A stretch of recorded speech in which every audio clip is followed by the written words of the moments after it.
Just in a word of prayer before we open the meeting.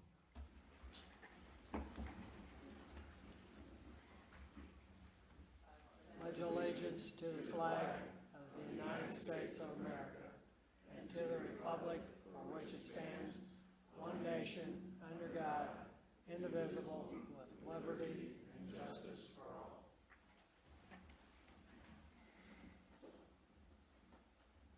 Heavenly Father, we thank you for this opportunity to come together to do the public's business. We ask that you watch over us, bless our endeavors, keep us close to you. In Christ's name we pray.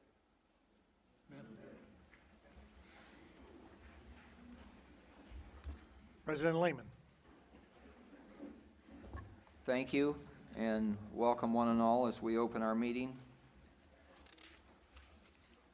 If you entered the back of the room and collected an agenda, I would bring to your attention that item number 1613, under new business, that's an ordinance 1613, by request has been continued. So that item will not be heard tonight. So if anyone is here specifically for that, hope you're not too disappointed. Other than that, I believe the agenda stands as presented, and we will look now to our clerk to note the presence of a quorum, please. Joe Edwards. Here. Bob Horkay. Here. Chuck Lehman. Here. Cindy Spalgeri. Here. Steve Hoover. Here. Mark Keane. Here. And we do have a quorum. Thank you. This time we will consider the council minutes from the April 11th meeting.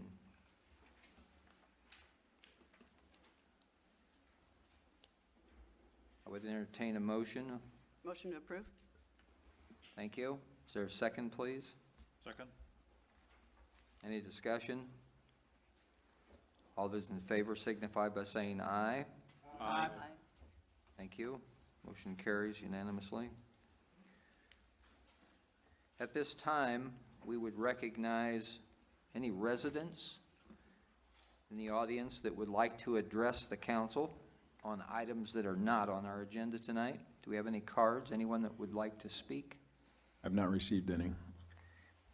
Anyone in the audience like to step to the podium and address the council?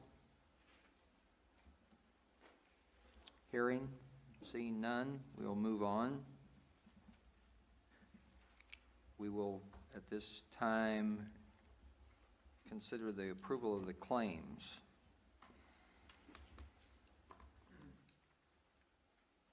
Is there a motion, please? So moved. Motion by Dr. Keene, a second, please. Second? Thank you, Ms. Spoljerik. Any discussion? Hearing none. All those in favor signify by saying aye, please. Aye. Anyone opposed, same sign. Motion carries. Thank you. At this time, we will hear some exciting things going on around our community. And our first presentation will be from Aaron Murphy. Aaron, welcome to the podium.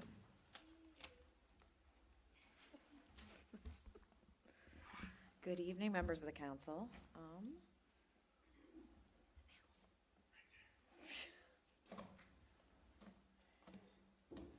Bear with me.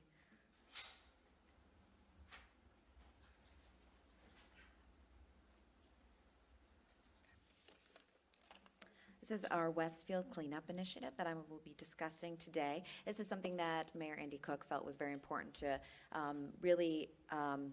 for us to show how proud we are of our community and make our community one of the cleanest in the states and the country as we welcome all those visitors to Grand Park and again, these new residents that are moving in.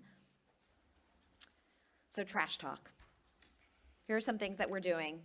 We've already started, or we will continue to do throughout the rest of the year. Public Works, they've contracted Brickman to clean up the 88 miles of right-of-way and thoroughfares twice a year. We also have monthly cleanup along US 31, and in a little bit you will hear from Chris McConnell on our beautification of US 31 area. Bulk Trash Day, this is something that is extremely popular with our residents, so we will be expanding it. We will have 2 this year. Our first one is this Saturday on May 14th. Our second one will be on October 8th. And thank you to our partners, we will be accepting electronics this year at a very small cost, but most of it is actually free for the electronics in particular. Brickman will also be picking up trash along the trails, and then while doing so, they'll be looking for those areas along the trails that have a lot of litter, and then they'll pick those areas where we'll put trash bins along the trails. Public Works also, they continue to run their street sweeper every day for up to 16 hours a day. WeConnect. Now, for those who don't know, WeConnect is our CRM. It is our customer service system, and it's extremely user-friendly, and it gives residents a way to report a problem, an issue throughout the city, such as potholes, and then they can track the progress of that pothole. And we can also follow up and know how long it took us to respond to those issues. And so we have 2 new buttons that we have created that now residents can use. One is Litter Locator. Now, this is intended to be used if residents see a mattress or a refrigerator along the side of the road, which happens more than you would think, not a Coke can. So that is what this is intended to be used for. And it will notify Public Works, and so then they can clean that up very quickly and efficiently. Another button is Road Hazard. This is something to get rid of those overgrown brush or maybe a tree limb that's down, especially in intersections, so that makes it unsafe for drivers. So again, those are things that residents can now report. Community cleanup. We're trying to engage the community. This is something that we are really working on for this year, and we're excited to hear from other residents if they have any ideas. But we want them to be engaged and kind of come up with their own cleanup initiatives. And 2 of those groups that we're really hoping will help us tackle this, one is We Can. That's the group that we have once a month, and those members of those HOA boards then bring that information back to their residents through newsletters, e-newsletters, at board meetings. So we hope that they can help with maybe cleanup days in their neighborhoods. Another group that is fairly new, it's #WeCanNow. This is a group that I've created that is like our influencers online, our social media influencers, to help kind of spread the word in the online community. And so again, I'm hoping that they will help us really engage the community in cleaning up our city. And then 2 other things that we do, Adopt a Roundabout, that started last year, and our first roundabout, I believe, that was adopted by New Joy Church. That is 156 in Spring Mill. We've been waiting for the landscaping to come through, which it's being worked on right now. And then how that works is they have a little sign that's there, and they're kind of in charge of pulling the weeds, making sure there's no litter, and they can even plant some flower beds if they would like to. And again, that's all about taking pride in your community and your city. Adopt a Road, that's something that we've been doing and that we continue to do, and it's along a stretch of road, and you can have a little sign of your organization or church, and that you can then make sure that those areas are clean. Clean City, this is something that Economic and Community Development is really heading up. They will be educating residents and business owners regarding the rules of temporary signs in our sign ordinance.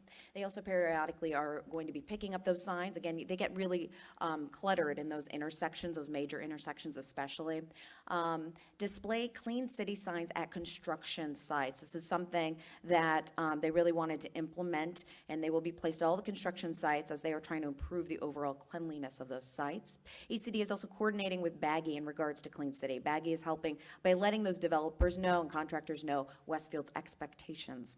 Recycling will be offered at Grand Park Events Center, and that again is opening on July 21st, 22nd, and 23rd.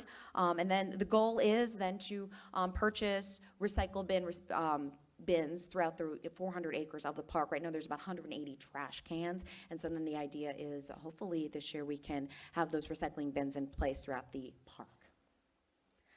So those are just some of the action items that we're doing this year, and again, we hope that this initiative will continue to grow. So thank you. Any questions?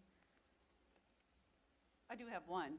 Are the very large TVs going to be accepted at Bulk Trash Day? Yes, and then the only cost are the big tube TVs. It's like $10, but the flat screens, computer screens too, are free. How do you arrange for that for the large pieces like that? I think you just have to bring them. But if you have any other questions, I know that Public Works is heading that up, and if you get in touch with me, I can definitely pass that information on. Great, thank you. Thank you, Aaron.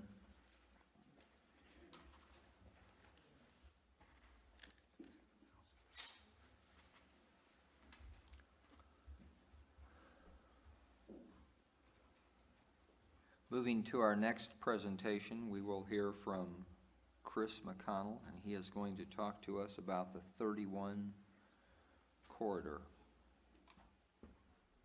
Mr. Mayor, councilors. I keep promising that plan, and I haven't got it to you yet, have I? All right, I have been asked to talk a little bit about US 31 Thoroughfare Beautification Plan. Let's kind of start here. Project overview for US 31.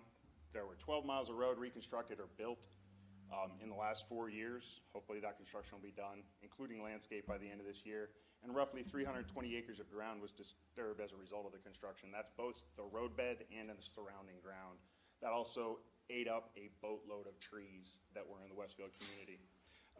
As we move forward, we're going to start with the US 31 Interchange Beautification Mission.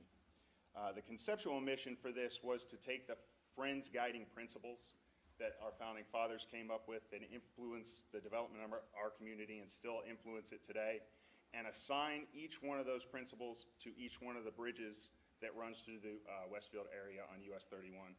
So if you look, each one has a principle, the first being Union Street or Westfield Boulevard, and it is peace, and the color is going to be olive green, so the plant palette will reflect that. The next, 161st Street Bridge, is responsibility, which is orange. It'll incorporate things like tiger lilies and butterfly weed, which I will talk a little bit about butterfly weed as we move forward. The third is the 169th Street Bridge. It is simplicity, which is white. Then moving forward to US 32, which is integrity, which is purple.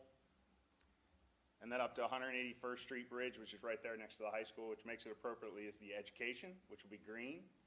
And then 191st Street Bridge, which is honesty, and yellow as the representing color. And then finally, the State Road 32 Bridge, which is color is red and represents respect. And moving forward, this gives us a plant palette to work with as we put our landscape designs together for the roundabouts and the teardrops that are in the middle of each roundabout at the interchange. This is kind of a conceptual drawing of what 161st Street might look like or will look like as those plants begin to grow in. Again, responsibility was the guiding principle and orange was the color. This is just another, this is US 31 and the 32 interchange, integrity and purple being the color. And then 191st Street, again, these are just examples of what it will look like. They were followed by the state as they went forward with the landscape designs. The next part of this was the corridor beautification. The corridor links obviously each bridge. And in designing this, what we wanted to do was not only create something that was visually appealing, but also provided a buffer between 31 and the surrounding community. And then also provided for habitat that was lost in the construction of US 31. To do this, it was decided to use tallgrass prairie. Now, like the name entails, tallgrass prairie is made up of roughly 40 or 80% tall grasses. Now, don't think of Kentucky bluegrass. These are grasses that grow anywhere from 24 inches to 6 feet in height.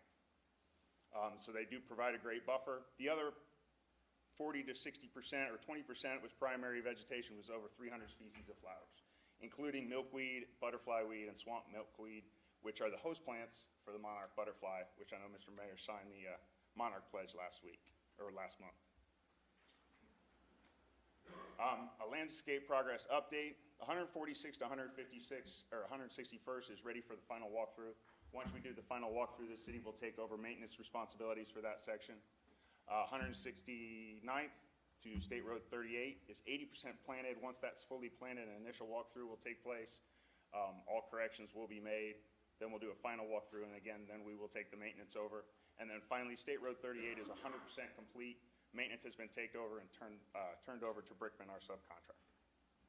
And then finally, these are the total numbers of trees, grasses, shrubs, vines, and perennials. The top table are actual live plants. The trees were 2.5-inch caliper trees. Obviously, we planted over 3,500 of those. The grasses were 5-gallon grasses, so over 24,000 of those. Shrubs was 4,600. The vines are actually planted along the MSE walls to give them a little bit of a cover, so it does away with the gray, makes it a little more visually appealing. And then finally, the perennials, over 6,700 of those. And then in the prairie, it wasn't planted with plugs, it was planted by seed, and you can obviously see the seed totals there. Any questions? Chris, talk about, if you will, of course, we chose to take over the maintenance of the corridor so that it remains up to our standards. You were very involved in what this was going to be and how the soil was Yep. replaced. Would you talk about the topsoil? Would you talk about, okay, we're gonna maintain this, does that mean we're gonna be out there mowing it every couple weeks? And what's it gonna look like for the next couple years? Okay. Let's start a little bit with the soil.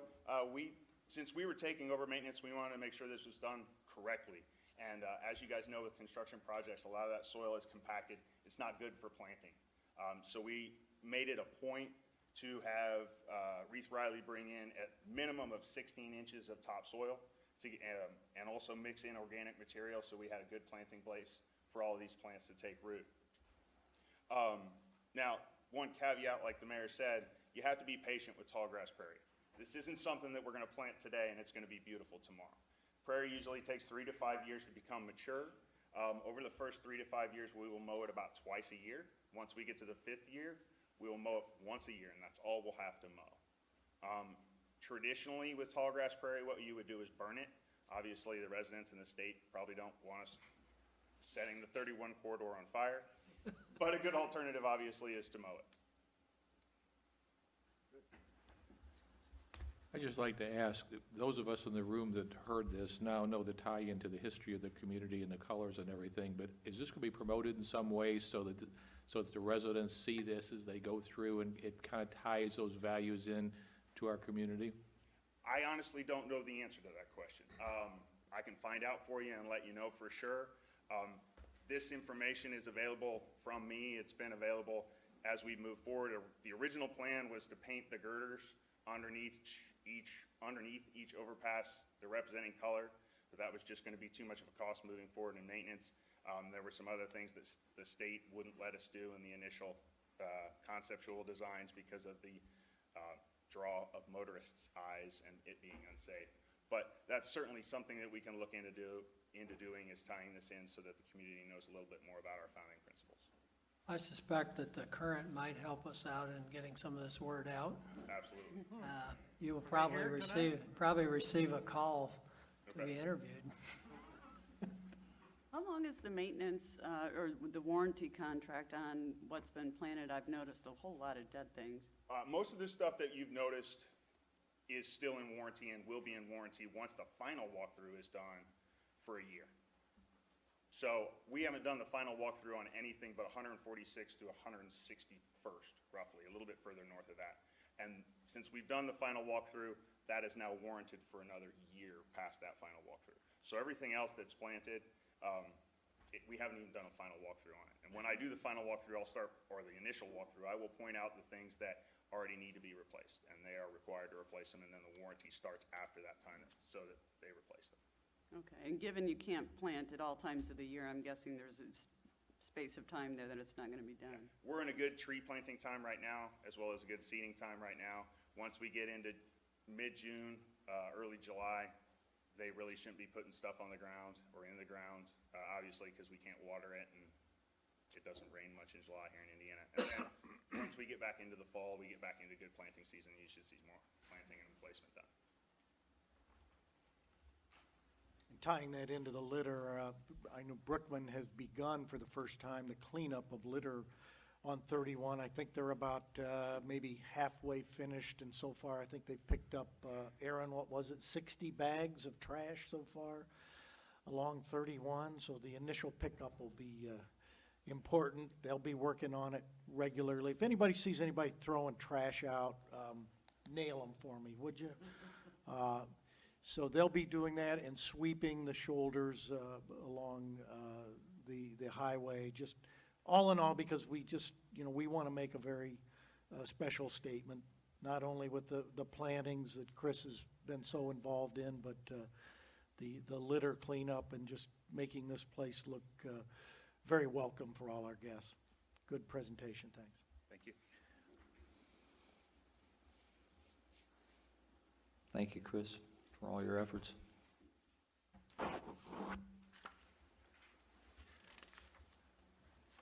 Next, we will hear about the Downtown Westfield Association, an update from Teresa Skelton. Welcome, Teresa. Thank you. Teresa Otis Skelton, as the mayor would say. Yes, of course. Thank you for giving me the opportunity to be here. Lady and gentlemen of the council, Madam Clerk Treasurer, and Mayor, and all of you guys too. So anyway, thank you, and this is a pretty exciting year, I think, for all of us here in the city of Westfield, and Downtown Westfield Association is no exception to that. I'll be referring to that as DWA throughout the rest of this update. But we have actually formed in 2007 as a 501c3. Many of you were a part of that and have been there even longer than I have, so you probably have a lot more memory of that particular time. The mission was and still remains, and I'm going to paraphrase this mission because we don't want to get into a lot of legal terms and whereas and all that stuff. So our mission was to enhance the business climate in the downtown Grand Junction area as we know it now, connect merchants, visitors to the downtown through activities, guide and promote development and redevelopment initiatives, cooperate and promote programs with DWA committees, I'll mention those in a little bit, Chamber, Merchants, City of Westfield, and Hamilton County Tourism. We have a board of directors of 7 people currently, and some of those have changed a lot since the beginning of the year. We actually have our 4 officers, which our president is Danielle Tolan, who's in the audience today. Then we have our vice president is Bob Beauchamp. Our secretary is Dave Schmitz, and our treasurer and CPA is John Schauf. We also have Matt Skelton, and we have 2 new board members, which is Melanie Miles. You may know her and her husband own Rail Epicurean Market, and Jackie Dickus, which she and her husband have some places that they will be bringing forth a business plan currently. So you can tell with our makeup of the board, it's made up of merchants, businessmen, and professionals. So businessmen and women, professionals. So it's a nice group. We feel like it's a nice group of representation to be the watch for our downtown community. We do meet regularly. As of the first of this year, we have regular meetings the 4th Monday of every month, 9 a.m. at our office, which is 211 South Union Street. Our 2016 goals, actually they were our 2015 goals, but we're actually doing something with those now. And that is doing intimate events. We've already been doing parties on the patio. This will be our 4th season doing that. That's proven to be a nice success, a good place to hang out and have fun or use as a networking if you choose to. So that we will continue to do. That will be held the 4th Wednesday of every month. And the hours of that is 5 to 8 beginning June 22nd and will go through October. That is our season for that. We'll have some of them at our actual location, the Downtown Westfield Association's building, but we will also be moving those throughout the community in the Grand Junction area as to promote other businesses and get the merchants more involved in our community. So that's that. And then we have done our bottles and books, which proved to be very successful. We did that in February. We hope to do a couple of more this year. That is promoted by our Arts Alliance, which is one of our committees of DWA. And that was basically a poetry reading and of original work or reading some of your favorite, and it really turned out very nice, so we want to have that. The big animal we've taken on this year is our Westfield City Market. We are really changing that up quite a bit. Many thanks to the folks at Mariana Bank, which is now First Merchants, Rob Garrett and his crew for keeping that alive, and so appreciative of the work they put into it. We're bringing that now back downtown, and thanks to the city of Westfield, we are going to be holding it to the green area just west of us here. So we're excited about that. That will begin June 4th, and our last one will be September 24th. It will be held on Saturdays, 10 to 2. We'll have 15 markets. The only 2 Saturdays we will not be holding it during that season will be the weekend before the 4th of July and the weekend of Labor Day. We have had over 50 applicants and inquiries of being vendors for this event. We have selected through a very lengthy interview process almost 40 of those.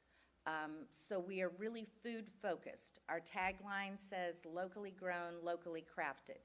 I will be my selection committee and I will be doing periodic audits. We'll be going out to these farms to assure the quality and to assure the integrity of our market, to make sure that that in fact is the case and not bought at an auction and sold at our market. So we're excited about it. We're also going to be having, on our platform here, we'll be having music at every single one. June 11th will be Kids Day. We will have a special act an hour before starting the music. We'll have 3 or 4 wellness themes, and then we will have a pets theme in August. So kind of in conjunction with the Dogs' Days of summer. We have been really working hard on the outbounding marketing. We're encouraging people to apply for the facade improvement when it is practical, attract and visit a lot of the local businesses and making sure they feel like they're a part of our community, be a resource, and we are encouraging them to use Downtown Westfield Association as a resource to help promote their business as well. We are coordinating and collaborating with the Grand Junction Plaza branding as things move on and progress. Our arts, we will incorporate arts and culture as an attraction and economic development amenity. Operationally, I am charged by my board of directors. I have developed a financial strategy for substantially maintaining the DWA and formalizing the responsibilities and pledges for the board of directors. I'm working with the CPA on a monthly basis to make sure the financials are in order and basically general bookkeeping. I facilitate, as director, the Grand Junction Task Group, the Westfield Arts Alliance, the Westfield City Market Committee, and I do the director's report for our board of directors and the agenda.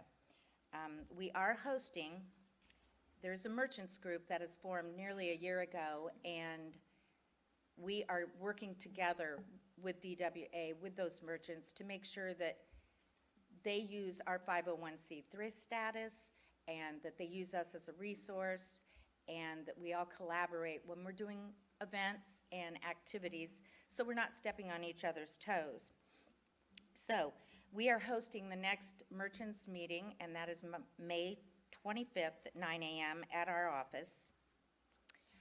You know that some of us have, some of you may know we were quarterfinalists for the America's Best Communities Prize, and also with Frontier Communications. With that money, we have to put together a feasibility study on a community building, and then we have also done the initial part of a parking study. The final product will be presented to my board of directors May 23rd at 9 a.m., and once that is done, we'll make sure that all of you know what was found in that. I know a lot of people are concerned with parking, and I think if you look at things, sometimes we have more parking than what we think. So we hope that's helpful in that. So with that, I will just, if you have any questions from me. I thank you for your time. Okay. Thank you, Teresa.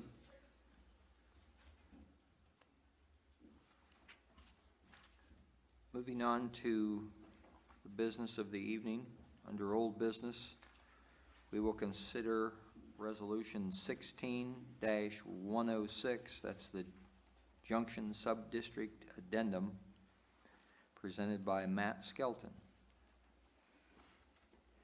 Thank you, Mr. President. As you may recall, this item was last before you at your March meeting, your March regular meeting. It is a resolution that is before you that would amend the Westfield, Washington Township Comprehensive Plan, the details of which were discussed presented at length at the introduction. Nothing has changed since that presentation. It has since appeared at the Plan Commission meeting and at a Plan Commission meeting on April 18th, and it was unanimously forwarded to you with a recommendation of adoption. And that is why it is before you this evening for that adoption. If you have any questions about the plan, I'm happy to respond. Otherwise, it's ready for your consideration. Thank you. As mentioned, it is up for action this evening. Is there a motion to that effect, please? Move to approve Resolution 16-106, the Junction Subdistrict Addendum to the Comprehensive Plan. Thank you, Mr. Hoover. Second, please. Second. Ms. Boljaric, seconds. Is there any discussion? I would just like to recognize Jesse Pullman and Matt's staff for doing a great job of leading our ordinance revision group through this. I think this is a document I think that a lot of us have wanted for like the last 5 or 6 years at least. And I think we finally have something that now will help lead development in the downtown area. And it covers pretty much the whole area as you look at if you've looked at the resolution. Very comprehensive document.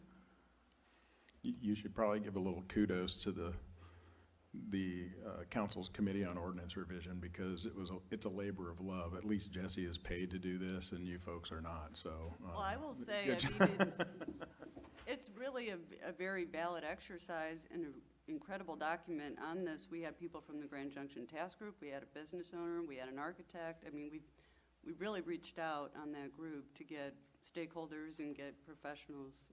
So I hope people read it. It's worth it.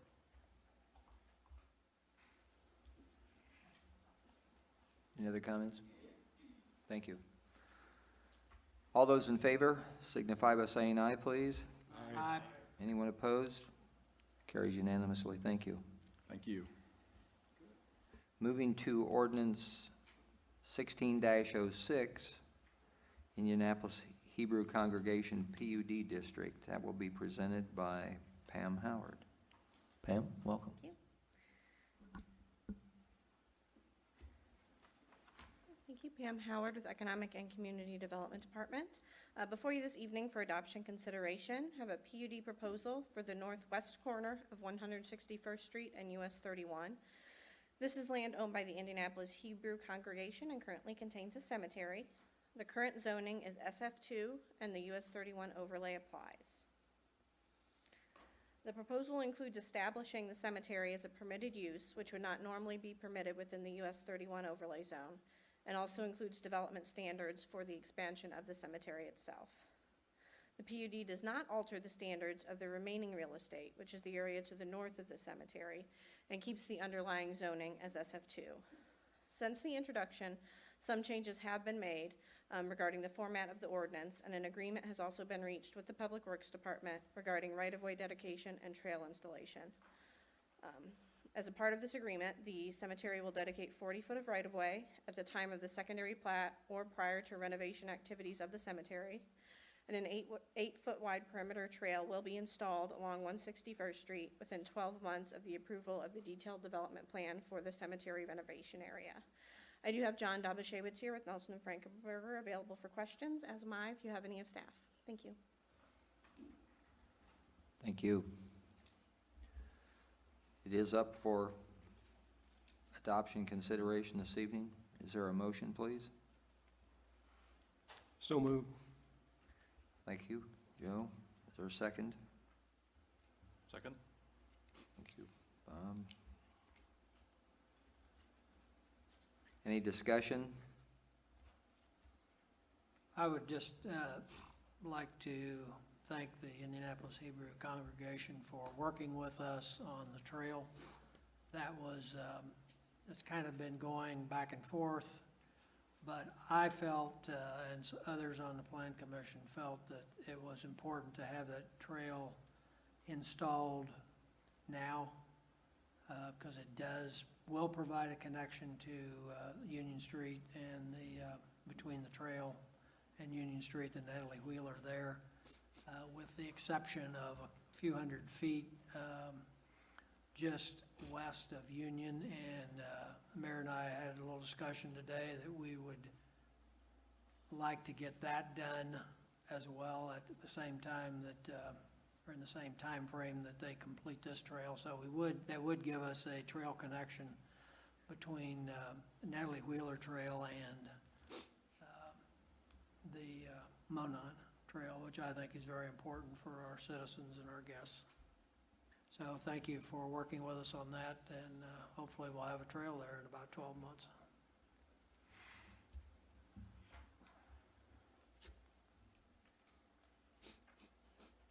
Any other comments? We do appreciate the support, consideration, and they've been very attentive. We appreciate that. Thanks, John.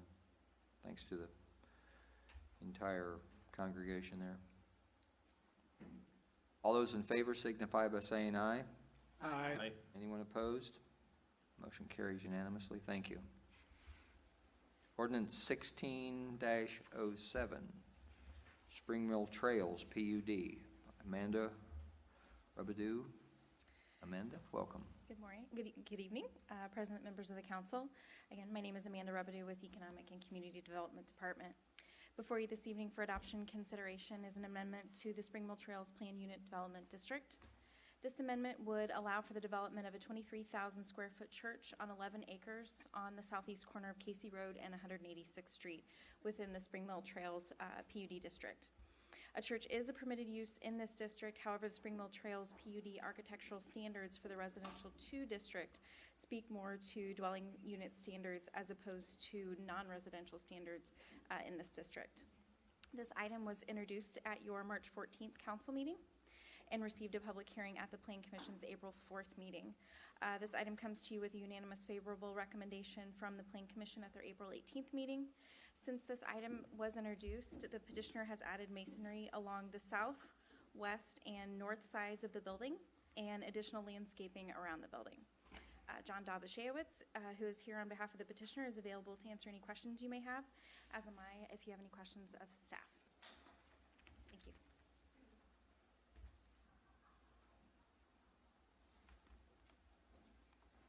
Thank you. This item is up for adoption consideration this evening. Is there a motion? I'll move for approval. Thank you. Second, please. Second. Thank you, Bob. Motion and a second. It's open for discussion.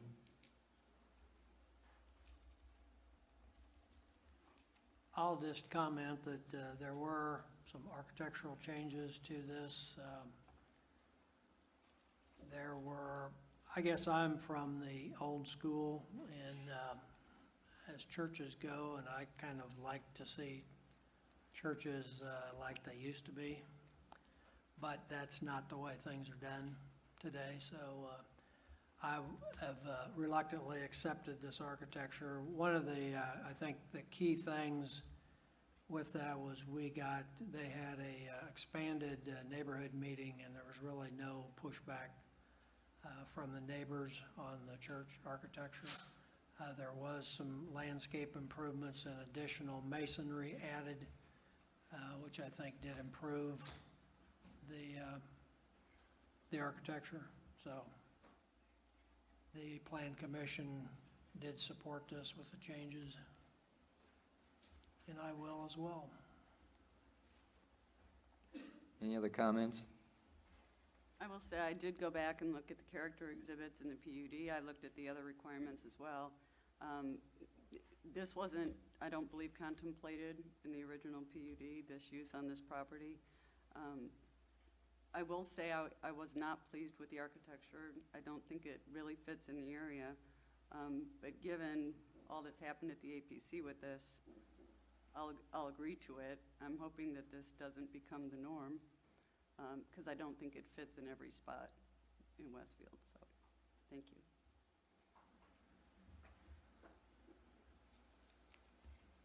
Any other comments? All those in favor signify by saying aye, please. Aye. Anyone opposed? Carries unanimously. Thank you. Moving on to new business, we will consider ordinance 1611. It's presented by Dustin Shu, and it is a council introduction. Hi, Angie Smitherman with Public Works, Hi, standing in Angie. for Dustin Shu. Dustin is celebrating his first-year anniversary tonight, so I'm standing in for him. Yes, we are in the beginning stages of our annual review of the traffic ordinance to incorporate new roads and minor revisions. Our next step will be to coordinate with public safety, with hopes of adoption in the next council. So I will attempt to answer any questions you have. If not, please feel free to reach out to Dustin Shu or Jeremy Lawler.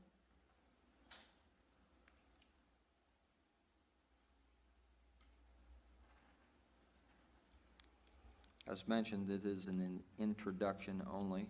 It will be passed on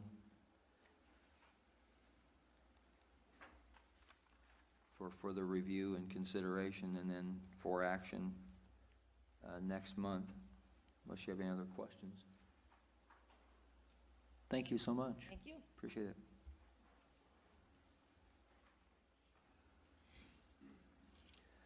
Ordinance 16-12, 16-12. It's the Harmony PUD District Amendment. It will be presented by Kevin. Good evening, Mr. President, members of council. For the record, Kevin Todd, Economic and Community Development Department. The item before you this evening is a proposed amendment to the Harmony Plan Unit Development. The proposal is to modify some permitted land uses and associated development standards for areas within the mixed-use area of the Harmony PUD.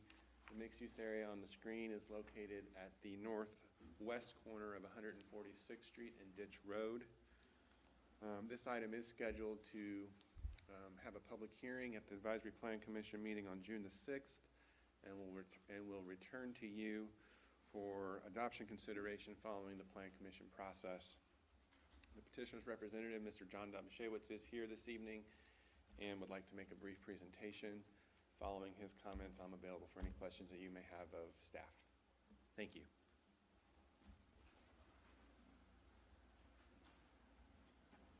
Thank you, Kevin. For the record, John Dobashewitz with Nelson and Frankenberger. We're here this evening on behalf of TM Crowley and Associates. They are the proposed developer of the commercial component of this mixed-use district. If you look, council members, to your left on the screen on display is the entirety of the mixed-use district. That is from the south of the single-family area, in the area of the pointer here, that's our connection to the single-family area. There's the rest of the pond that is north of this plan, as well as then the individual single-family homes which are here that are part of Harmony. Along the side of the image here is Ditch Road. The south edge, and actually cutting through the site, is the improved 146th Street at its new location. The old 146th Street is at the south perimeter of the property here. The area that is shaded and colored in is the area of the commercial development. The surrounding area, that area that is not colored in, this is the multi-family area of that plan, and the development plan for the multi-family area will be filed within the next 30 days for development plan consideration by the Plan Commission. There are 4 components to the requested amendment. The first component relates to that apartment area and is involving the west perimeter of the site. Since the adoption of the original ordinance, the UDO standards have changed regarding buffers. It's our anticipation that between this site and the commercial area further removed to the west, that would develop with a more intense use than the underlying zoning today, which is for single-family residential. It's for that reason that we're asking for, as was the case at the time of the original adoption of the PUD, a 20-foot buffer along that perimeter, which is consistent with, again, the zoning at the time of the adoption. The second aspect that's related to the apartments is the proposal to have a blade sign. This is their proposed clubhouse, and they would like to have a blade sign attached to the building, which would otherwise not be permitted under the ordinance today. That would be the only sign for the apartments along 146th Street. The second component of this request involves permitted uses, as staff indicated. Today, drive-through type uses, those in particular regarding restaurants, are permitted on the area south of the new 146th Street.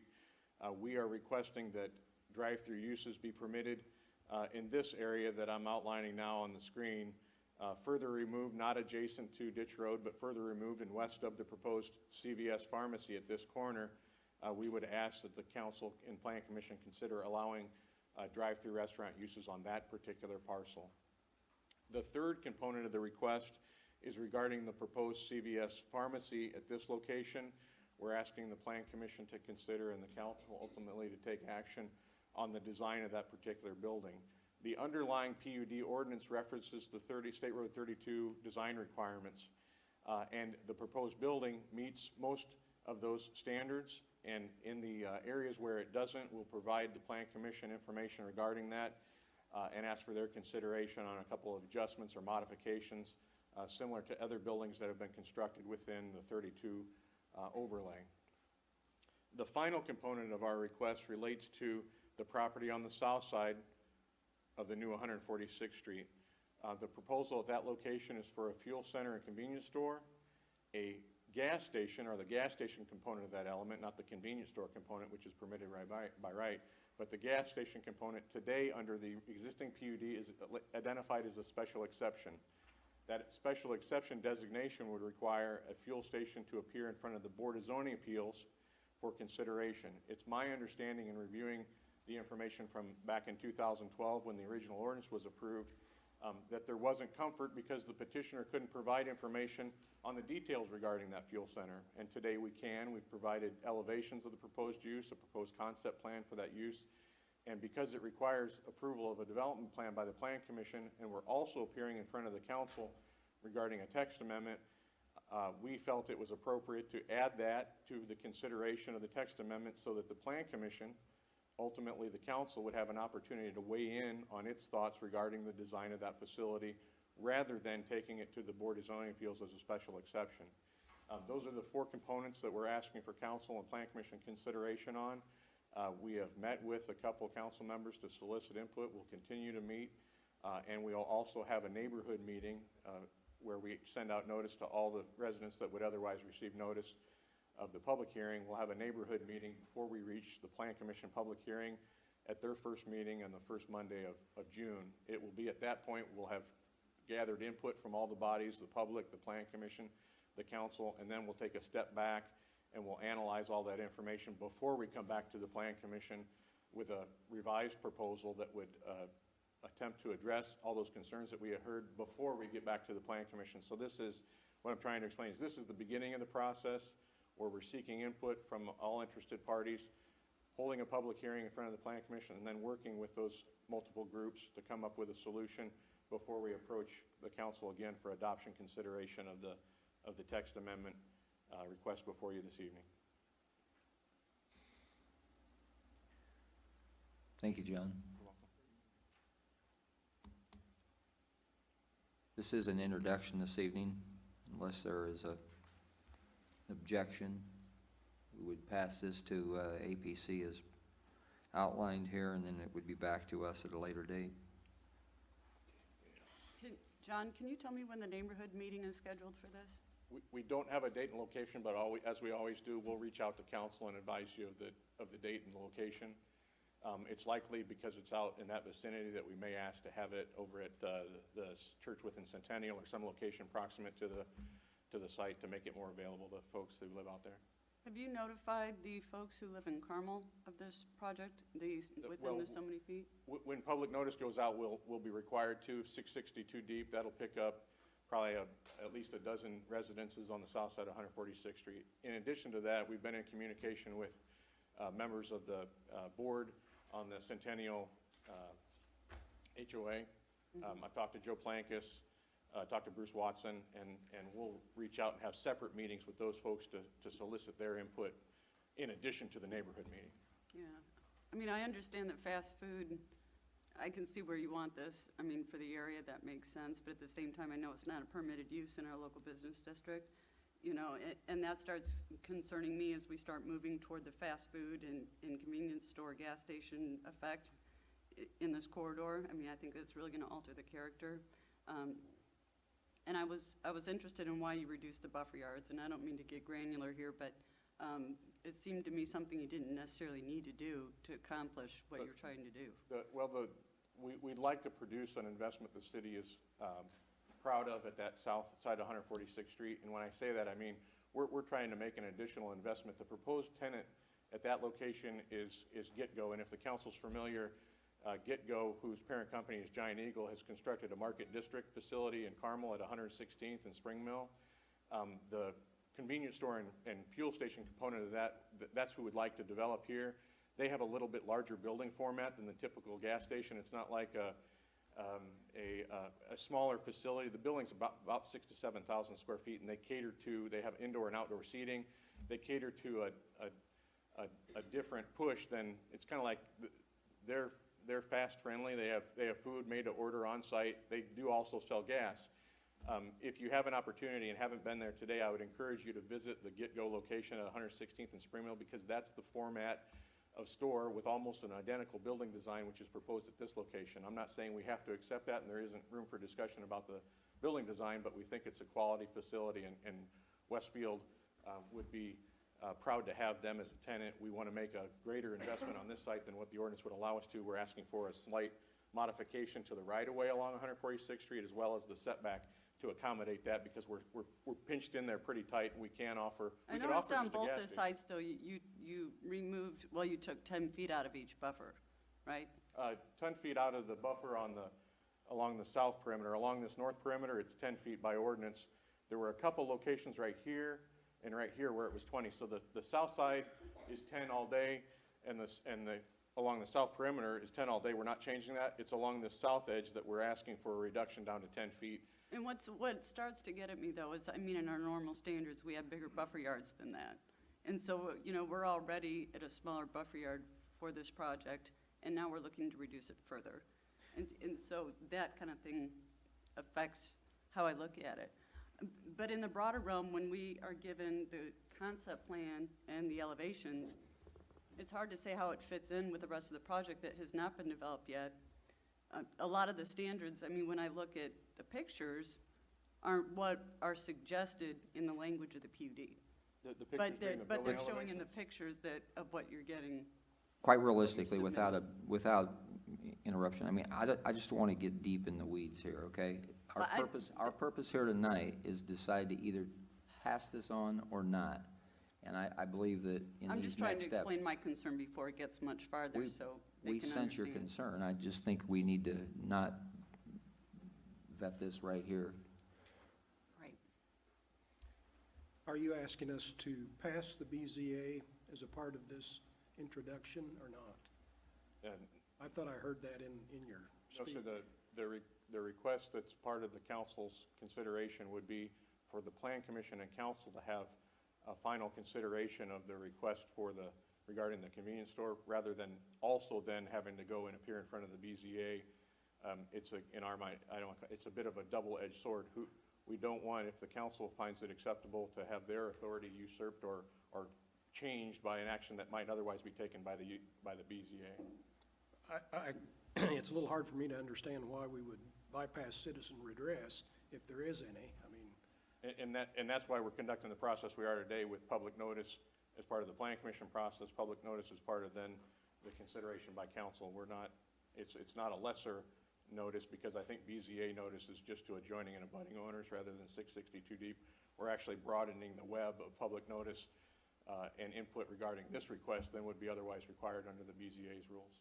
And Joe, and just to point out, we've consistently, for many years, encouraged them to follow, when in a PUD, to follow the legislative process, because it allows a dialogue through the entire process, not just with Plan Commission people, but with council people, with the Board of Zoning Appeals.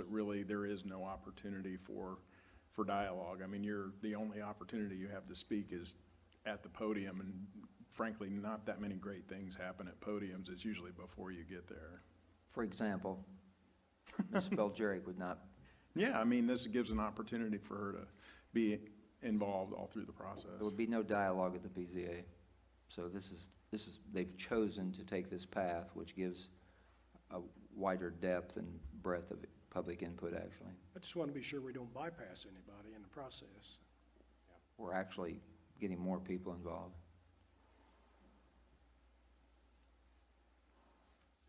Appreciate your time this evening. We'll pass this on, we'll see you back, maybe.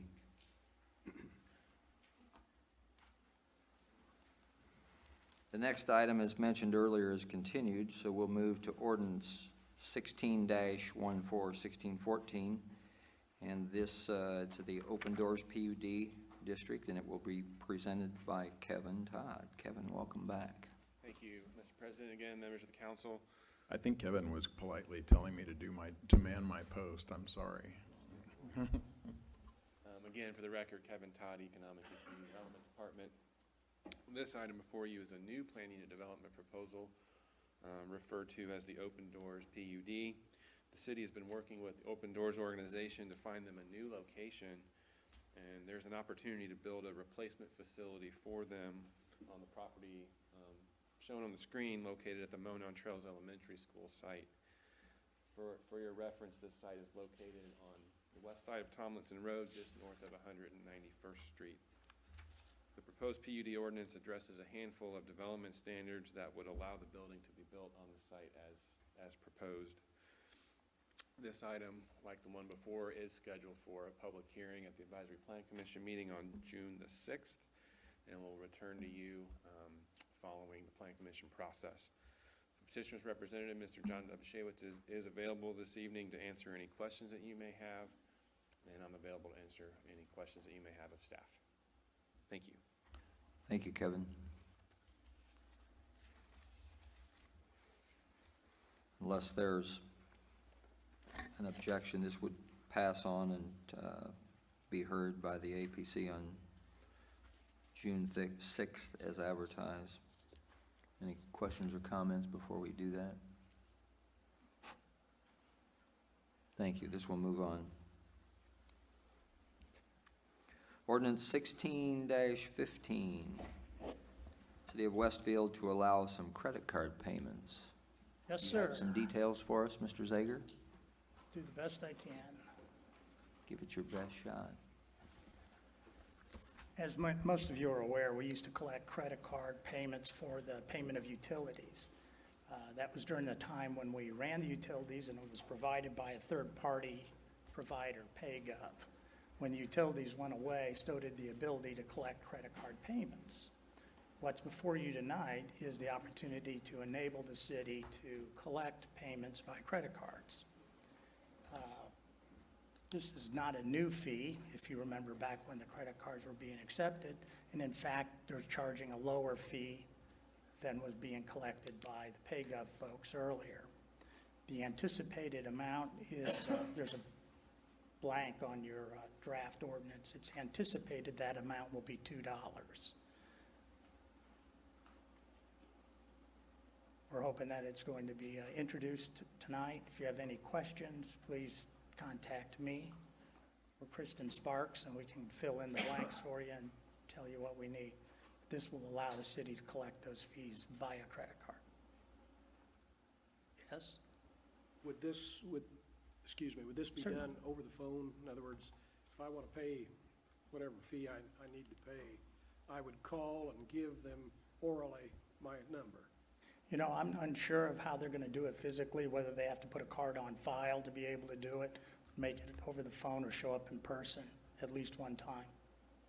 But those are the kind of questions we can get answers for you. Okay. before it's being considered. With many utilities now, you can pay online with a credit card as well, so that. I'm sure that's that part could of be it as well. another possible way to do it. I don't know what they're thinking, but.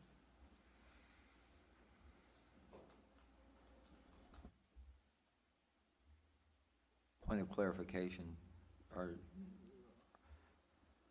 do you expect to take action this evening, or this is an introduction? Thank you. Any other questions or comments before we move on? Thank you. Okay, we have, under some miscellaneous business, a consideration for food trucks for an upcoming carnival. Kevin? Thank you, Mr. President. Again, for the record, Kevin Todd, Economic and Community Development Department. This item this evening before you is for the approval of a food truck or food trucks at the second annual Summer Smile Festival to be held June 9th at Whitler Orthodontics. The city's food vending ordinance, Ordinance 14-06, gives the city council the ability to approve events which are not listed under the permitted events list, which this event is currently not included on that list. The city council did approve this same event 1 year ago, and if the council would like to permanently approve this festival, Ordinance 14-06 could be amended so they don't have to come back every year. Michelle Whitler with Whitler Orthodontics is here this evening, and I believe she'd like to introduce herself and be available for any questions that you may have regarding her event. Thank you.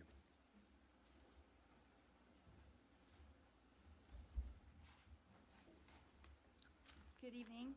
I'm Dr. Michelle Whitler. I'm representing Whitler Orthodontics as well as First Impressions Family Dental, Growing Grins Pediatric Dentistry, and the Chiropractor Wellness Center.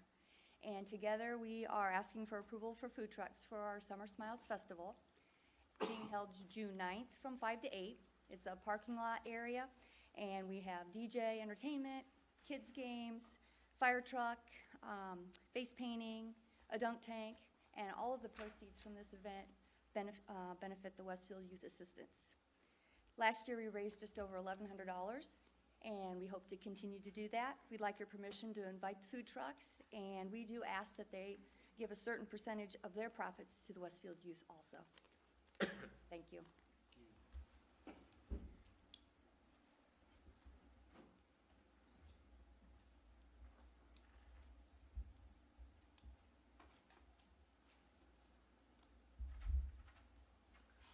So,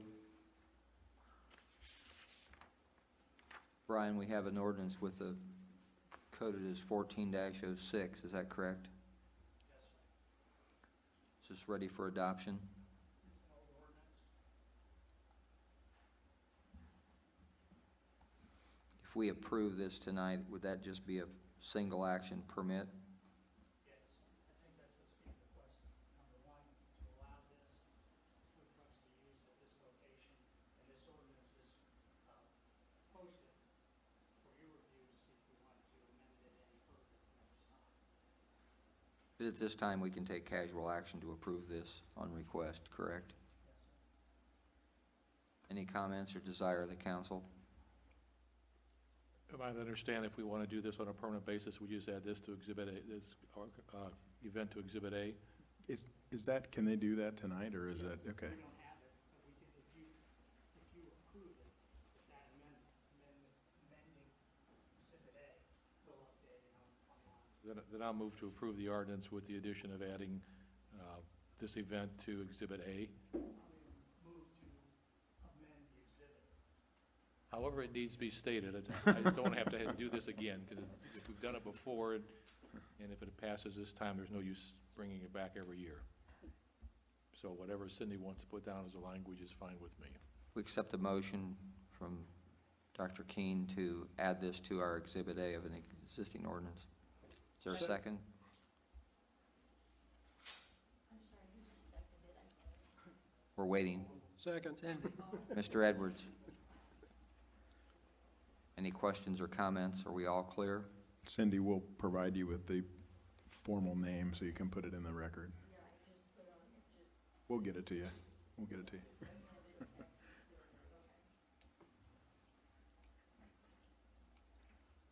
All those in favor signify by saying aye, please. Aye.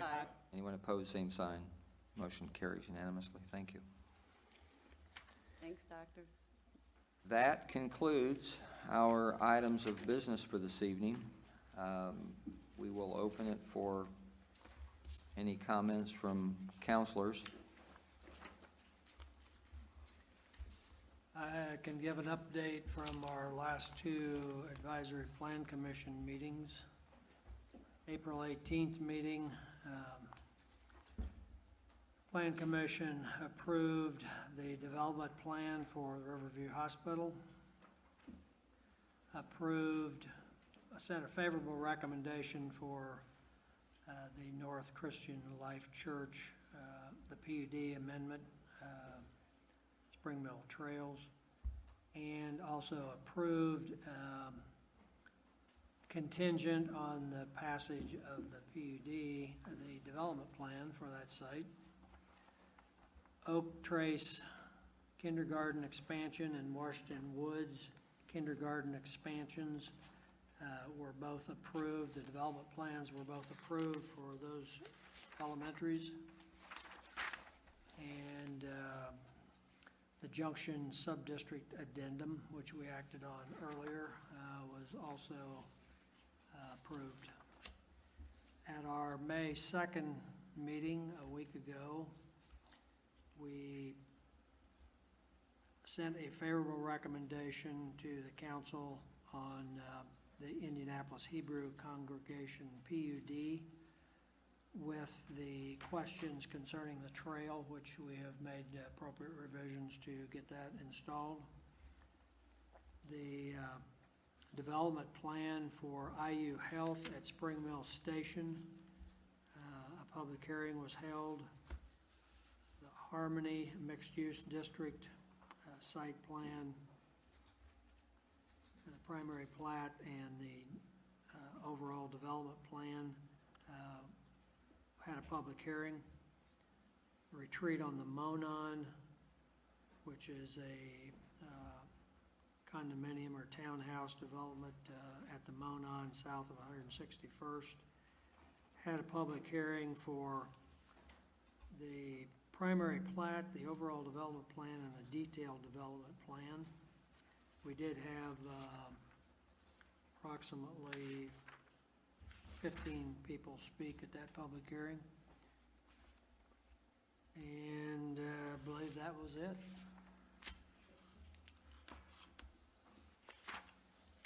Anyone else?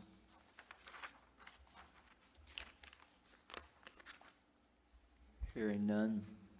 Mayor? This past week, we had a couple of ribbon cuttings. One was Bash Boutique, a very beautiful little store just right down the street here in the growing downtown Westfield. We also, on Saturday morning, had a beautiful ribbon cutting, business opening, Sundown Gardens out at in the Grand Junction, the Grand Park area, and that was a great addition to Westfield to have that Sundown Gardens family move out here. We do have a groundbreaking coming up on May 18th, 10 a.m. for the Hampton Inn, just south of 32, west of 31 there behind the Rickers.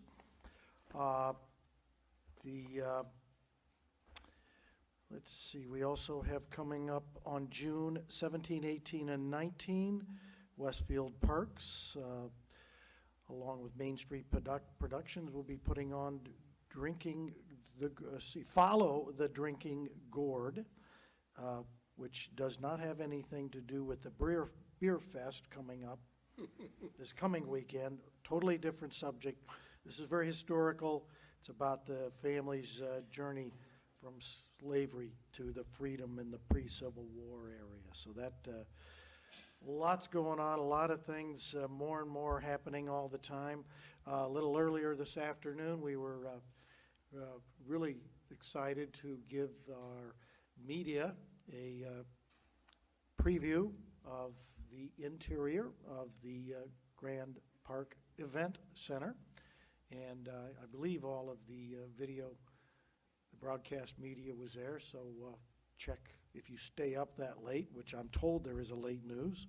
I think all the stations were there, and you can take a look at the inside of the facility, which will open in later July.